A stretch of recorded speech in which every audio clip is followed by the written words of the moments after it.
And so if we really want to be free from addictions, compulsive, unhealthy attachments, one of the questions that we have to reflect on is, what are we willing to do? Right? What are we willing to do? And am I willing to live my life completely differently? Because sometimes there's a temptation that I just want like to go to the secret healing priest and have him pray over me, and then nobody ever has to know that I ever had this wound, or I ever had this problem, or I ever had this behavior. And one of the hard truths that we find in the Gospels is that nobody gets healed in secret. Right? Nobody gets healed in secret. And our Lord doesn't perform miracles really to be kept secret. And even when he asks people to keep the secret, they don't keep the secret. And so what are you willing to do? And when we talk about surrendering our life to the Lord, that means that I'm willing to let the Lord heal me in whatever way he desires to heal me, and I'm willing to do whatever it takes. Right? I'm willing to do whatever it takes. And doing whatever it takes means I might have to be willing to go to see a mental health professional, because I have so many human wounds piled up in my life that I need someone who's smarter than me about being a human to help me to sort through it. Or am I willing to go to a 12-step group and go sit in a circle with a bunch of strangers who all have a common problem with me, and learn from someone who knows how to live freedom, right? Learn from someone who knows how to live freedom.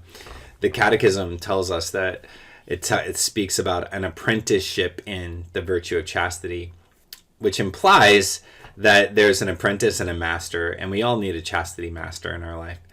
And the best place to find a chastity master is when we walk into a 12-step group and there's somebody in the circle who has been sober for 10 years, 15 years, 20 years.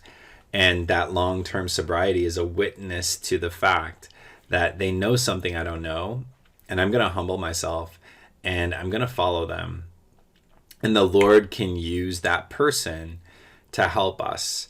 And somebody might say, well, what if that person is not a Catholic, and I don't want to trust somebody who's not a Catholic? And again, like in that question, though, there's just this hard difficulty, this hard truth, which is that that might be a manifestation of me wanting to get healed on my own terms instead of on God's terms, right? And as long as I'm trying to do it on my terms instead of God's terms, I'm in danger of falling into Pelagianism, thinking that I'm doing it on my own power, forgetting that it's our Lord who does everything. And one scriptural character we might look to is the Good Samaritan.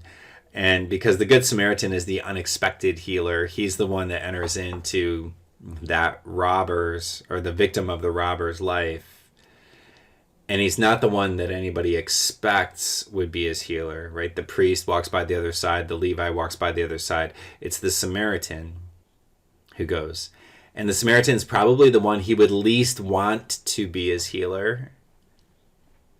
Yet the Samaritan is the one that does it. And perhaps we all need a good Samaritan in our life that we find outside of the sort of the way in which we desire ourselves to be healed. You know, like for lots of things in my life, I want it to be done this way on my terms. But that's not surrender, right? Surrender means I'm going to give our Lord my whole heart, and I'm going to give him all the room. I'm going to give him all the room he needs in order to do something different for me, right? In order to do something different for me.